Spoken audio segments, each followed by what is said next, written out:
He wants to thank you for the way that you stepped up to the plate, for the way that you took care of your family, and for the way that you've been there for him. He says, thank you so much for that.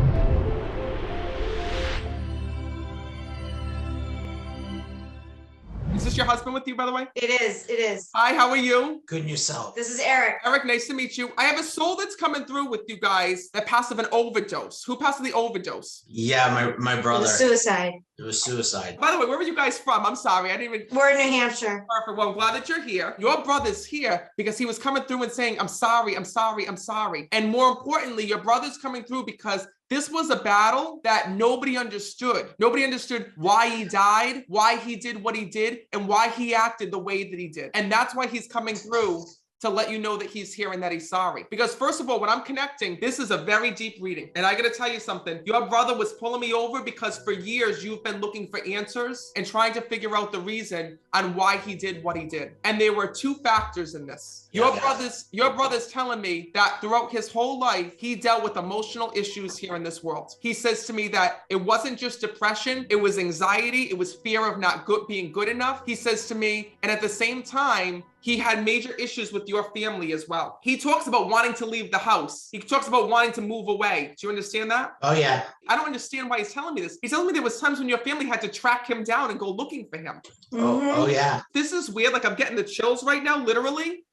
I keep seeing your brother going missing. Vegas. He'd end up in Vegas. But this isn't just ending up in Vegas. Like when I think about ending up in Vegas, I think about ending up at the MGM hotel, gambling and having a good time. I see your brother on the streets. Do you understand that?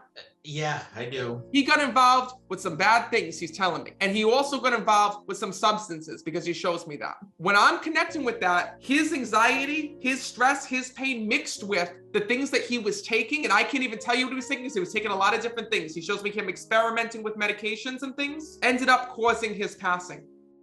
And your brother says to me, you know, that the one thing that he wants you to know is that you need to stop going over his passing again and again and again.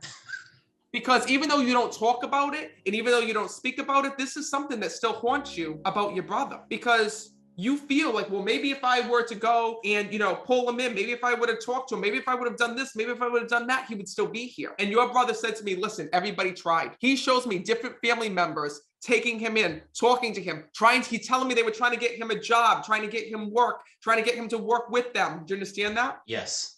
You all never got the full story. And also what makes it even harder is there was also a woman involved in this as well that he's telling me. There was a girl that he was on and off with that the whole family is questioning whether or not she killed him, whether or not she was involved in his passing. And that's what muddies this all up. And that's why your family doesn't have the truth. How right you are. I know I'm right. I talked to them. I didn't get it to you by being wrong. Listen, your brother's not here to sugarcoat things. He's not here to lie to you. He's here today to tell you the truth because that's what's going to help you to heal. He goes, I'm here to tell my brother everything. He says, and I'm going to be completely honest with you, even though you're going to hate what I tell you, but it's going to be the truth. And your brother tells me that he was in love with that woman. He says, so much so, he says that I left everything behind to be with her.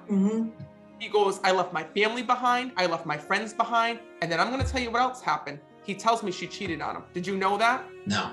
He found out that she was with another person or was interested because that's what ended up, they split up before his departure. They were no longer together. He tells me him moving away. He tells me going with this girl. He tells me about the fact that he was so into her. He felt like this was a sure bet. He was so sure of her and their life. And then he shows me they broke up right before his passing. He goes, and Matt, I felt like I had nowhere to turn to. He goes, I felt like I couldn't go back to my family. They would say, I told you so. I couldn't go back to my family because I burned the bridges. They would be upset. They warned me about this. And then he's also showing me when I'm connecting. Oh, okay, I see. They split up, and that's when he found out she was with somebody else. He says, so all roads led to a dead end. He goes, I felt like I couldn't come back to my family. He goes, I felt like I couldn't come back to her because there was no chance of us getting together because she was with somebody else. He says, and I self-destructed. He says, but the one thing that you need to know is that you can't hold on to the hurt and pain of what he dealt with here in this world. He says, I made my own choices. I made my own decisions. There's something I'm not getting here, okay? Now he's showing me a truck stop. So when I see a truck stop, there's a connection here with that, because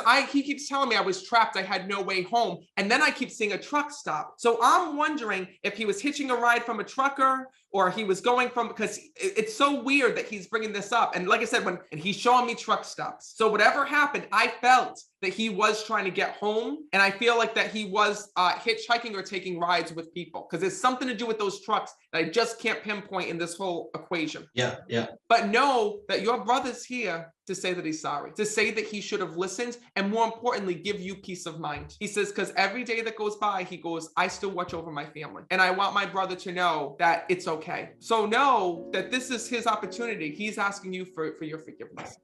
He has it. And your brother also wants to thank you for one other thing. He wants to thank you for the way that you stepped up to the plate, for the way that you took care of your family, and for the way that you've been there for everybody.